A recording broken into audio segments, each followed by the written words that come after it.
রহিম প্রিয় শিক্ষার্থী, আশা করি সবাই সুস্থ আছো। আজকে ক্লাস আমি শুরু করতে যাচ্ছি। আমি মুজিবুল আলম, প্রভাষক পদার্থবিজ্ঞান, চট্টগ্রাম প্রকৌশল বিশ্ববিদ্যালয় স্কুল ও কলেজ।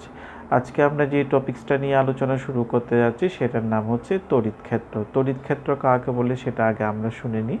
তড়িৎ ক্ষেত্র হচ্ছে একটি আহিত বস্তুর চতুর্দিকে যে অঞ্চল ব্যাপী তার প্রভাব বজায় থাকে, অর্থাৎ তার প্রভাব বজায় থাকে শব্দটার মানে হচ্ছে ওই অঞ্চলের মধ্যে, ওই এলাকার মধ্যে অন্য একটি আহিত বস্তু যদি আনা হয় সেটি আকর্ষণ বা বিকর্ষণ বল অনুভব করবে। ওই এলাকাটাকে আমরা কি বলি? ওই আহিত বস্তুর তড়িৎ ক্ষেত্র বলে থাকি। তাহলে আমরা আবার শুনে নিই।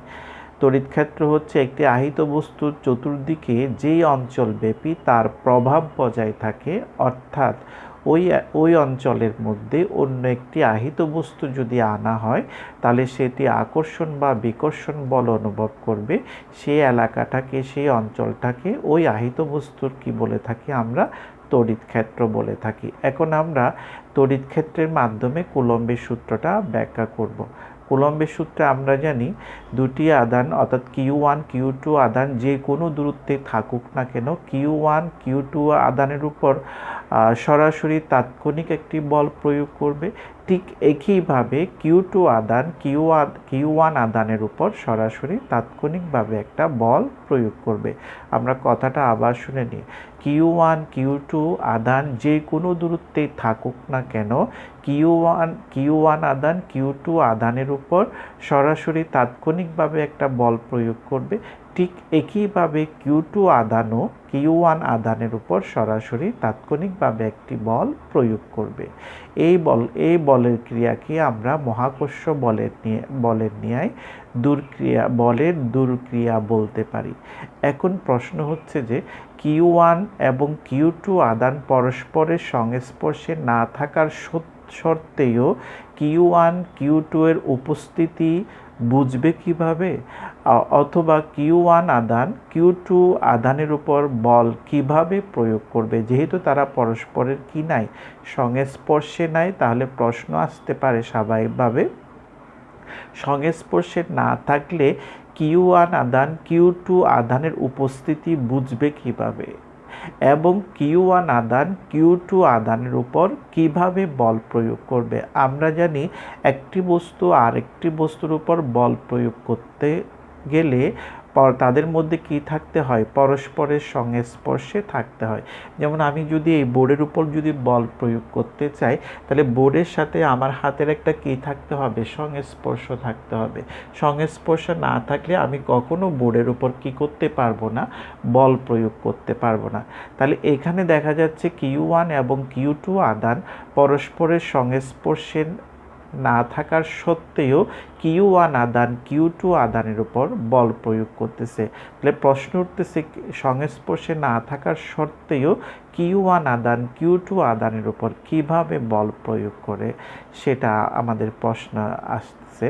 সেই প্রশ্নটার আনসার আমরা সহজে দিতে পারবো যদি আমরা এখানে তড়িৎ ক্ষেত্রের ধারণা সম্পর্কে তড়িৎ ক্ষেত্র সম্পর্কে যদি আমাদের স্বচ্ছ ধারণা থাকে, তাহলে এই প্রশ্নটার আনসার আমরা সহজে বুঝে নিতে পারবো। তাহলে আমরা ওই প্রশ্নগুলোর আনসার খোঁজার চেষ্টা করি।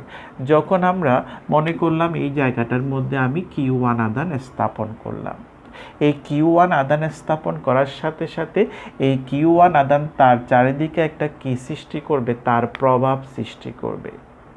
এই Q1 আধান যে অঞ্চলের মধ্যে Q1 আধানের প্রভাব থাকবে সেই অঞ্চলটাকে আমরা কি বলি? Q1 আধানের তড়িৎ ক্ষেত্র বলি। আবার খেয়াল করি, Q1 আধান স্থাপন করার সাথে সাথে Q1 আধান কি করবে? তার চারিদিকে তার প্রভাব বিস্তার করবে।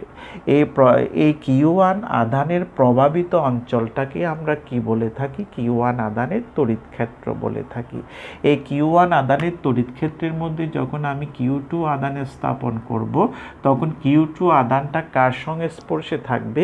Q1 এর সংস্পর্শে না থাকলেও Q1 আধানের তড়িৎ ক্ষেত্রের সংস্পর্শে থাকে। এই Q1 আধানের তড়িৎ ক্ষেত্রের সংস্পর্শে থাকার কারণে আমাদের Q1 আধানের তড়িৎ ক্ষেত্র Q2 আধানের উপর প্রভাব বিস্তার করে বা ক্রিয়া করে। এই ক্রিয়ার কারণে তড়িৎ ক্ষেত্রে অর্থাৎ Q1 এর তড়িৎ ক্ষেত্রের কারণে Q2 আধান একটি বল অনুভব করে। অর্থাৎ কথাটা ক্লিয়ার করার জন্য আমি আবার বলতেছি, Q2 আধান Q1 আধানের সংস্পর্শে না থাকলেও Q2 আধান Q1 এর তড়িৎ ক্ষেত্রের সংস্পর্শে থাকে। এই সংস্পর্শে থাকার কারণে Q1 এর তড়িৎ ক্ষেত্র Q2 আধানের উপর একটা প্রভাব বিস্তার করে। এই প্রভাবের কারণে Q2 আধান একটি বল অনুভব করে। আশা করি আমরা বুঝে নিতে পেরেছি। ঠিক একইভাবে যখন আমি এই স্থানে Q2 আধানটা স্থাপন করব, তখন Q2 আধান তার চারিদিকে একটা কি সৃষ্টি করবে, তার প্রভাব সৃষ্টি করবে। ওই Q2 আধানের প্রভাবিত অঞ্চলটাকে আমরা কি বলতে পারি, Q2 আধানের তড়িৎ ক্ষেত্র বলতে পারি। এই Q2 আধানের তড়িৎ ক্ষেত্রের মধ্যে Q1 থাকলে Q2 এর তড়িৎ ক্ষেত্র কি করবে, আবার খেয়াল করি, Q2 এর তড়িৎ ক্ষেত্রের মধ্যে Q1 যখন থাকবে তখন Q2 এর তড়িৎ ক্ষেত্র Q1 আধানের উপর একটা কি করবে, প্রভাব বিস্তার করবে। এই Q2 আধানের তড়িৎ ক্ষেত্রের ক্রিয়ার কারণে Q1 আধানও কি করবে, একটা বল অনুভব করবে। অর্থাৎ আমরা যদি আমার ভাষায় বলতে চাই তাহলে আমরা এভাবে বলতে পারি, Q1 আধান Q2 আধানের সংস্পর্শে না থাকলেও Q1 আধান Q2 এর তড়িৎ ক্ষেত্রের কিসে আছে, সংস্পর্শে আছে। এই সংস্পর্শে থাকার কারণে কে কার সংস্পর্শে আছে, Q1 আধান Q2 আধানের সংস্পর্শে না থাকলেও Q1 আধান Q2 আধানের তড়িৎ ক্ষেত্রের সংস্পর্শে থাকে।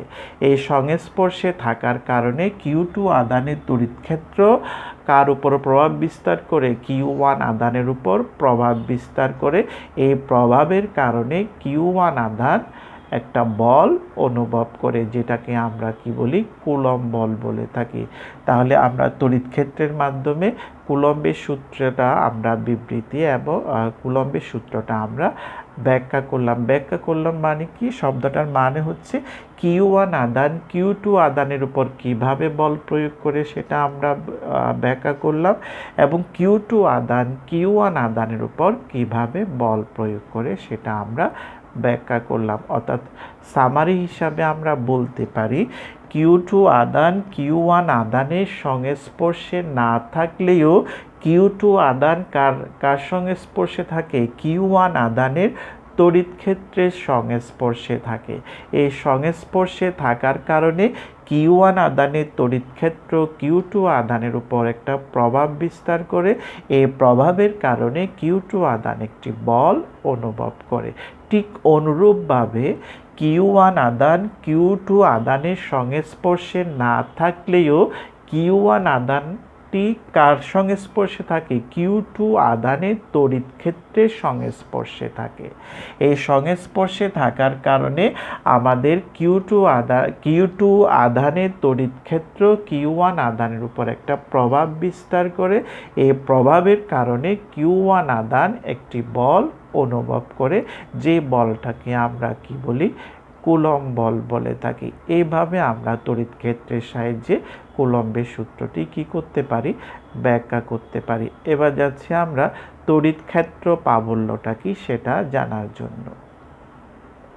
তাহলে আমরা যে টপিক্সটা নিয়ে এখন আলোচনা শুরু করতে যাচ্ছি সেটা হচ্ছে তড়িৎ ক্ষেত্র প্রাবল্য, সেটা নিয়ে আমরা আলোচনা করব। মনে করলাম একটি চার্জিত বস্তু নিলাম, আমরা নিলাম যেটা ধনাত্মক চার্জের চার্জিত। তাহলে এই চার্জিত বস্তুটা কি করবে, তার চারিদিকে একটা কি থাকবে, তার প্রভাব বিস্তার করবে। অর্থাৎ চার্জিত বস্তুটার চতুর্দিকে একটা কি থাকবে, নির্দিষ্ট এলাকা থাকবে, যে এলাকার মধ্যে কি থাকবে, তার প্রভাব বজায় থাকবে। ওই এলাকাটাকে আমরা কি বলতে পারি, চার্জিত বস্তুটার তড়িৎ ক্ষেত্র বলতে পারি। মনে করলাম এই বোর্ডটাই হচ্ছে কি আমাদের চার্জিত বস্তুর তড়িৎ ক্ষেত্র। এই বোর্ডটা যদি আমাদের চার্জিত বস্তুর তড়িৎ ক্ষেত্র যদি হয়ে থাকে, তাহলে এই চার্জিত বস্তুর তড়িৎ ক্ষেত্রের সকল বিন্দুতে কিন্তু তার প্রভাব কি থাকবে না, একই রকম থাকবে না। কথাটার মানে হচ্ছে, যদি আমরা এই চার্জিত বস্তুটার তড়িৎ ক্ষেত্রের মধ্যে যদি আমি এখানে একটা যদি বি বিন্দু নিই, এখানে যদি আমি সি বিন্দু নিই, এবং এখানে যদি আমরা যদি ডি বিন্দু নিই, তাহলে এই বিন্দুগুলোর মধ্যে কি থাকবে, চার্জিত বস্তুর প্রভাব থাকবে ঠিকই, তবে সকল বিন্দুতে তার প্রভাবের মান একই রকম হবে না। কোনো বিন্দুতে আমাদের চার্জিত বস্তুর প্রভাবটা বেশি হবে, আবার কোনো বিন্দুতে চার্জিত বস্তুর প্রভাবটা কি হবে, কম হবে। পরীক্ষা করে দেখা গেছে, যদি আমাদের বিন্দুটা যদি চার্জিত বস্তুর কাছাকাছি হয়, তাহলে সেক্ষেত্রে তার প্রভাবটা কি হবে, বেশি হবে। আর বিন্দুটা যদি চার্জিত বস্তু থেকে যদি কি হয়, দূরে হয়, তাহলে সেই ক্ষেত্রে তার প্রভাবটা কি হবে, কম হবে। তাহলে আমরা বুঝতে পারলাম, একটি চার্জিত বস্তুর তড়িৎ ক্ষেত্রের সকল বিন্দুতে তার প্রভাব কি থাকে না, একই রকম থাকে না। কোনো বিন্দুতে তার প্রভাব বেশি থাকবে, কোনো বিন্দুতে তার প্রভাব কম থাকবে।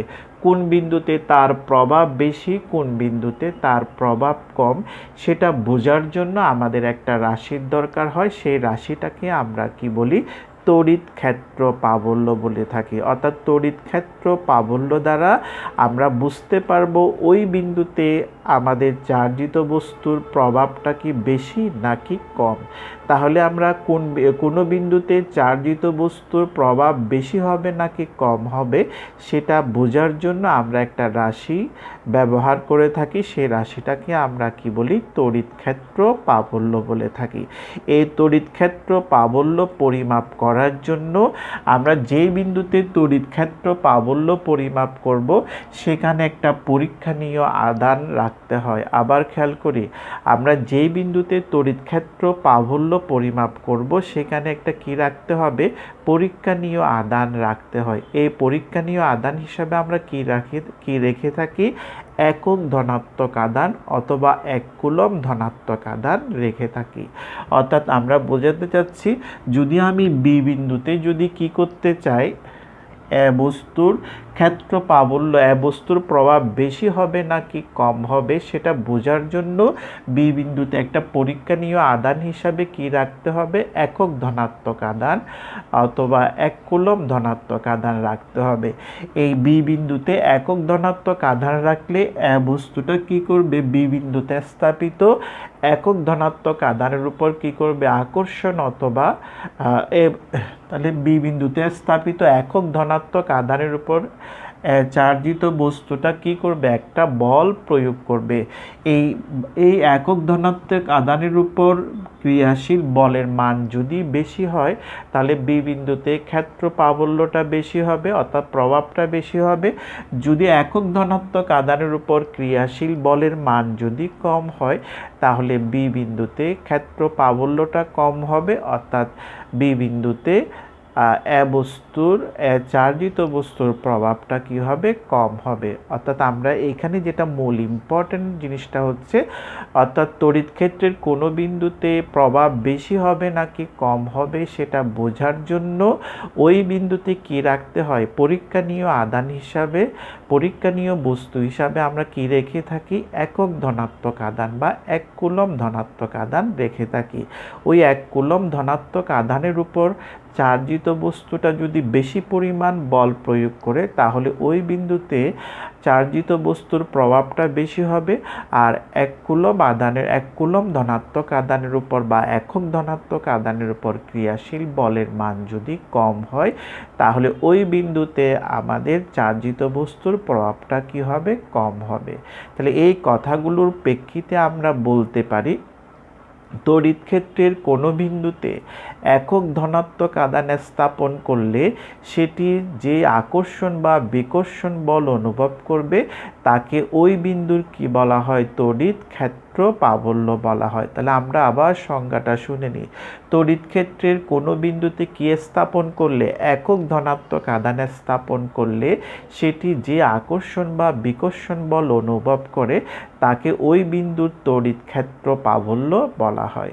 তাহলে আমরা একটু ব্যাখ্যা করতে যাচ্ছি। মনে করলাম আমি বি বিন্দুতে, মনে করলাম এটা হচ্ছে আমাদের হচ্ছে একটি চার্জিত বস্তু, আমি বি বিন্দুতে প্লাস কিউ পরিমাণ আধান রাখলাম। তাহলে বস্তুর তড়িৎ ক্ষেত্রের কোন বিন্দুতে, বি বিন্দুতে আমি প্লাস কিউ পরিমাণ আধান রাখলাম।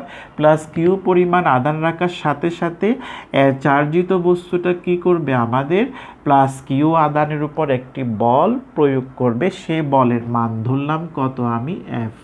তাহলে বুঝতে পারলাম যে যদি আমি বি বিন্দুতে যদি প্লাস কিউ পরিমাণ আধান স্থাপন করি তাহলে চার্জিত বস্তুটা প্লাস কিউ আধানের উপর একটা কি করবে, আমাদের বল প্রয়োগ করবে। অর্থাৎ বি বিন্দুতে কিউ আধান স্থাপন করলে আমাদের ক্রিয়াশীল বলের মান যদি কত হয়, এফ হয়। বি বিন্দুতে আমি কিউ আধান স্থাপন না করে যদি একক ধনাত্মক আধান স্থাপন করি তাহলে ক্রিয়াশীল বলের মান কত হবে, আমাদের এফ ডিভাইডেড বাই কিউ হবে। অর্থাৎ বি বিন্দুতে আমি প্লাস কিউ আধান না রেখে যদি একক ধনাত্মক আধান রাখি তাহলে ক্রিয়াশীল বলের মান তখন কি হবে, এফ ডিভাইডেড বাই কিউ হবে। এই একক ধনাত্মক আধান রাখলে যে বলটা অনুভব করবে সেই বলটাকেই আমরা কি বলি, তড়িৎ ক্ষেত্র প্রাবল্য বলি, যেটাকে আমরা ই দ্বারা প্রকাশ করি। তাহলে ই ইকুয়াল টু কত লিখতে পারি আমরা, এফ বাই কিউ।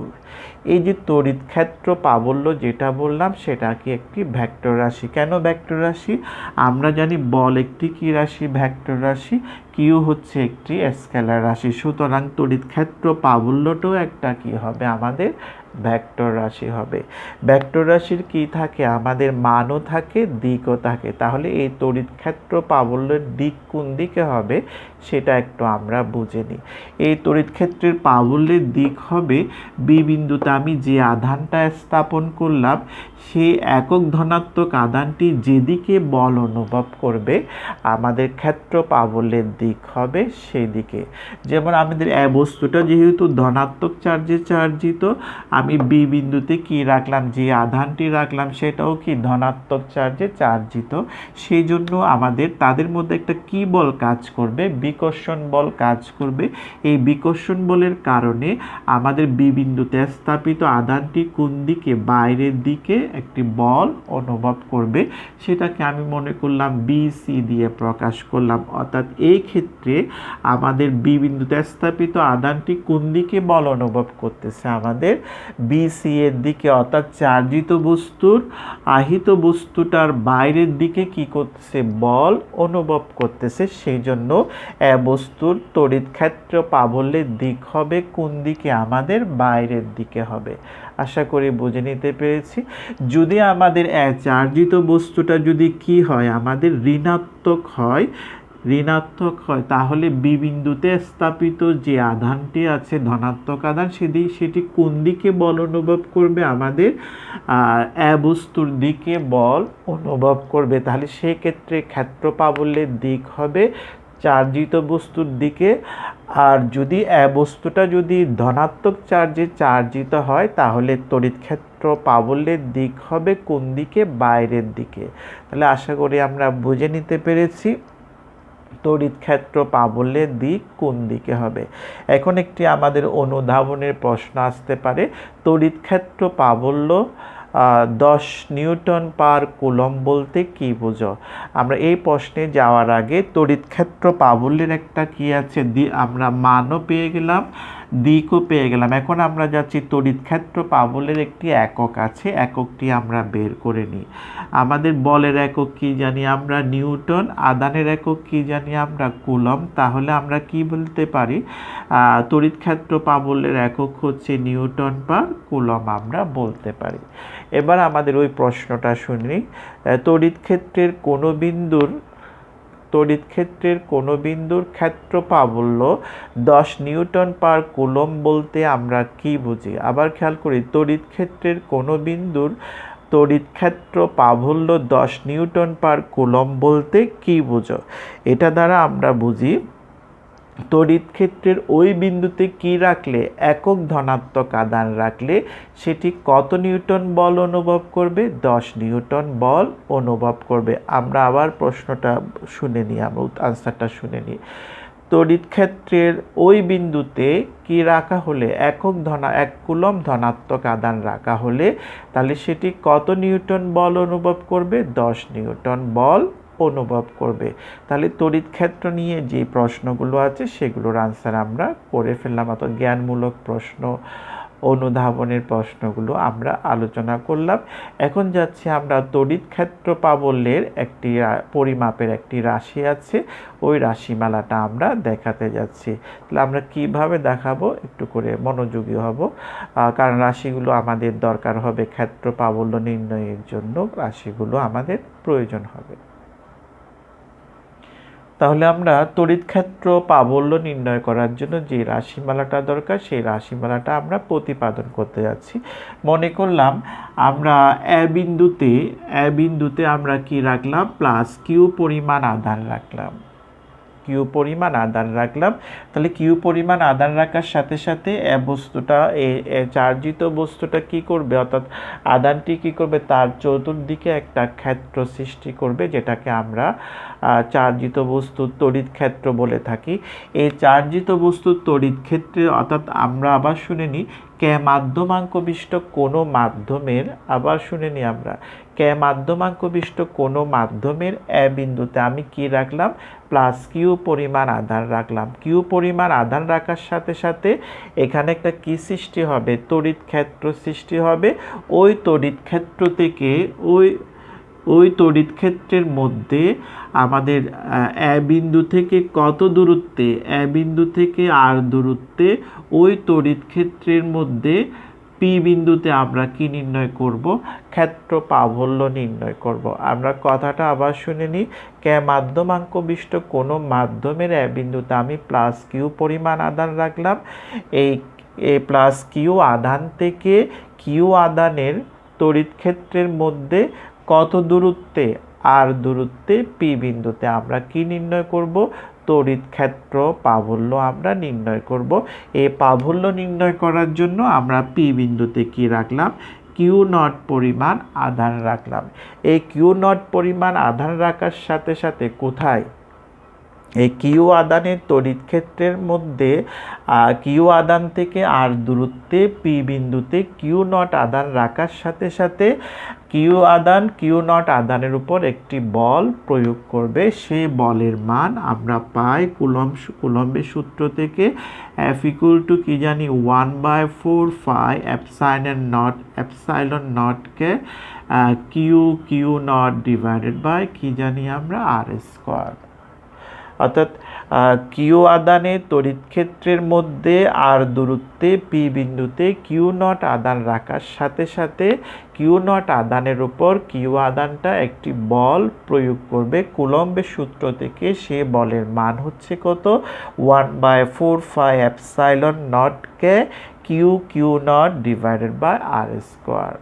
এখন কথা হচ্ছে যে যদি এখানে কিউ নট আধান, পি বিন্দুতে কিউ নট আধান রাখলে যদি আমাদের এত বল যদি অনুভব হয়, এত বল যদি প্রয়োগ হয় কিউ নট আধানের উপর, এখন কিউ নটের আধানের স্থানে আমরা কিউ নট আধান না রেখে যদি আমরা একক ধনাত্মক আধান যদি রাখি তাহলে কত বল অনুভব হবে সেটা খেয়াল করি। অর্থাৎ যে কথাগুলো আমরা বললাম সেগুলো এখন বোর্ডে দেখাচ্ছি। পি বিন্দুতে কিউ নট আধান রাখলে কত বল অনুভব হচ্ছে, আমাদের এফ পরিমাণ বল অনুভব হয়। তাহলে পি বিন্দুতে কিউ নট আধান না রেখে আমি যদি একক ধনাত্মক আধান রাখি তাহলে কত বল অনুভব হবে, F divided by q naught. তাহলে পি বিন্দুতে একক ধনাত্মক আধান রাখলে যে বল অনুভব হবে তাকে আমরা কি বলি, তড়িৎ ক্ষেত্র প্রাবল্য বলি। সুতরাং তড়িৎ ক্ষেত্র প্রাবল্যের সংজ্ঞা অনুসারে আমরা কি লিখতে পারি, খেয়াল করি। তড়িৎ ক্ষেত্র প্রাবল্যের সংজ্ঞা অনুসারে আমরা লিখতে পারি কত লিখবো আমরা, f divided by q naught. আশা করি আমরা বুঝে নিতে পেরেছি। তাহলে এখন আমরা বা দিয়ে খেয়াল করি, আমরা এফ এর মানটা যদি বসিয়ে দিই এখানে আমরা যদি এফ এর মানটা বসিয়ে দিই তাহলে আমাদের ইকুয়েশনটা কি দাঁড়াচ্ছে একটু খেয়াল করব আমরা। তাহলে আমরা খেয়াল করি এখানে ইকুয়াল টু তাহলে কি লিখব 1/4 এপসাইলন নট কে q naught divided by r square divide by কত হবে কিউ নট। তাহলে কিউ নট যদি চলে যায় তাহলে আমরা কি পেয়ে যাচ্ছি তড়িৎ ক্ষেত্র প্রাবল্য ইকুয়াল টু আমরা পেয়ে যাচ্ছি 1/4 এপসাইলন নট কে কিউ ডিভাইডেড বাই কত লিখতে পারি আর স্কোয়ার লিখতে পারি। এটাই হচ্ছে কি আমাদের তড়িৎ ক্ষেত্র প্রাবল্য পরিমাপ করার জন্য যে রাশিমালাটা দরকার সেই রাশিমালাটা আমরা পেয়ে গেলাম কোন মাধ্যমে কে মাধ্যমাঙ্ক বিশিষ্ট কোনো মাধ্যমে। যদি মাধ্যমটা যদি বায়ু মাধ্যম বা শূন্য মাধ্যম হয় সেই ক্ষেত্রে ক্যার মান কত হয়ে যাবে 1 হয়ে যাবে।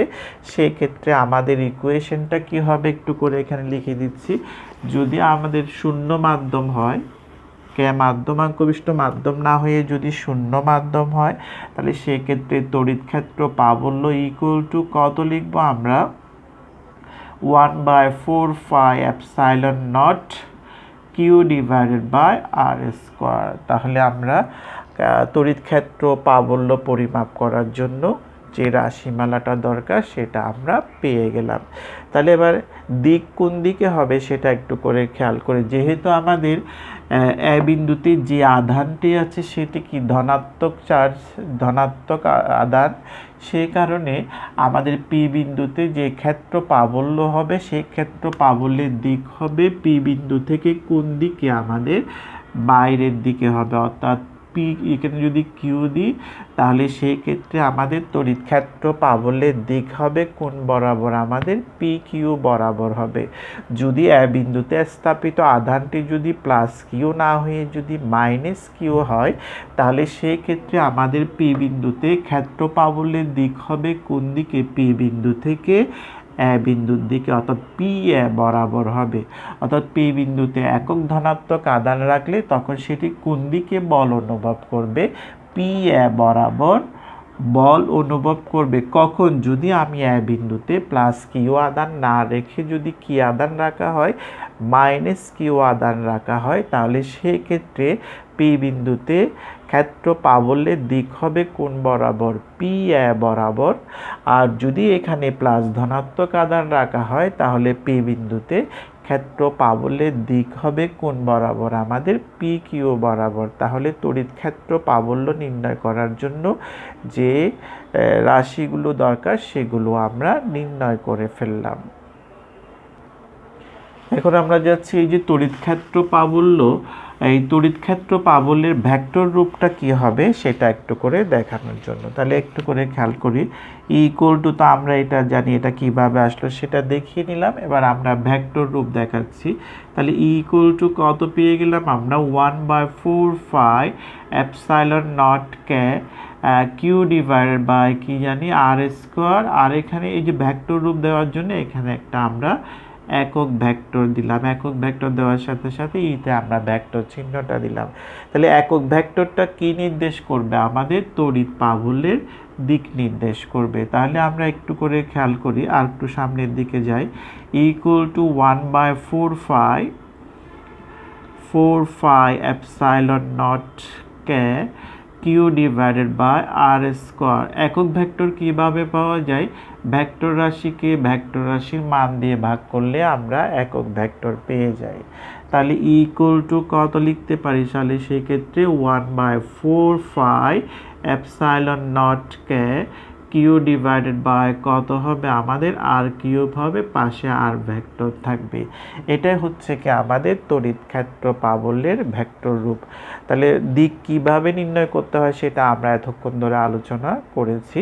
আমরা যাচ্ছি তড়িৎ ক্ষেত্র প্রাবল্যের উপরিপাতন নীতিটা একটু বুঝিয়ে দেওয়ার জন্য, এটা বুঝিয়ে দিয়ে আমরা শেষ করব। তাহলে একটু করে খেয়াল করি পি বিন্দুর এই যে আমরা ক্ষেত্র প্রাবল্য নির্ণয় করলাম, এই ক্ষেত্রে দেখা যাচ্ছে পি বিন্দুর পাশে কি আছে একটি চার্জিত বস্তু আছে। এখন পি বিন্দুর পাশে যদি একটি চার্জিত বস্তু না থেকে যদি একাধিক চার্জিত বস্তু যদি থাকে, একাধিক চার্জিত বস্তুর কারণে পি বিন্দুতে ক্ষেত্র প্রাবল্যের মান কত হবে, ক্ষেত্র প্রাবল্য কত হবে সেটা নির্ণয় করার জন্য আমাদের কি করতে হয়, তড়িৎ ক্ষেত্র প্রাবল্যের উপরিপাতন নীতিটি জানতে হয়। তাহলে তড়িৎ ক্ষেত্র প্রাবল্যের উপরিপাতন নীতিটা কি একটু করে দেখিয়ে দিয়ে আমরা আজকের ক্লাসটা শেষ করব। মনে করলাম আমরা পি বিন্দুতে তড়িৎ ক্ষেত্র প্রাবল্যটা নির্ণয় করব। পি বিন্দু থেকে R1 দূরত্বে মনে করলাম আমাদের Q1 আধান আছে। পি বিন্দু থেকে R2 দূরত্বে মনে করলাম এখানে Q2 আধান আছে। পি বিন্দু থেকে R3 দূরত্বে এখানে মনে করলাম আমাদের Q3 আধান আছে। পি বিন্দু থেকে R4 দূরত্বে আমাদের এখানে Q4 আধান আছে। তাহলে একটু করে খেয়াল করতে হবে, তাহলে Q1 আধানের জন্য পি বিন্দুতে ক্ষেত্র প্রাবল্য কত সেটা নির্ণয় করতে হবে। Q2 আধানের জন্য পি বিন্দুতে ক্ষেত্র প্রাবল্য কত সেটাও নির্ণয় করতে হবে। Q3 জন্য পি বিন্দুতে ক্ষেত্র প্রাবল্য কত সেটাও নির্ণয় করতে হবে। অর্থাৎ বোঝাতে চাচ্ছি প্রত্যেকটি আধানের জন্য পৃথক পৃথকভাবে পি বিন্দুতে ক্ষেত্র প্রাবল্য কত সেটা আগে নির্ণয় করতে হবে। ওই ক্ষেত্র প্রাবল্যগুলো নির্ণয় করার পর তাদের কি সমষ্টি নিলে, ভেক্টর সমষ্টি নিলেই আমরা কি পেয়ে যাব, পি বিন্দুতে লব্ধি ক্ষেত্র প্রাবল্য আমরা পেয়ে যাব। কথাটা আবার শুনে নিই, প্রত্যেকটি আধানের জন্য পি বিন্দুতে ক্ষেত্র প্রাবল্য কত হবে সেটা পৃথক পৃথকভাবে নির্ণয় করতে হবে। নির্ণয় করার পর সবগুলো ক্ষেত্র প্রাবল্যের কি সমষ্টি নিতে হবে, ভেক্টর সমষ্টি নিতে হবে। শুধু সমষ্টি বললে হবে না, যেহেতু এগুলো ক্ষেত্র প্রাবল্য ভেক্টর রাশি, তাহলে প্রত্যেকটি ক্ষেত্র প্রাবল্যের কি নিতে হবে, অর্থাৎ প্রত্যেকটি আধানের জন্য পি বিন্দুতে পৃথক পৃথকভাবে ক্ষেত্র প্রাবল্য নির্ণয় করতে হবে।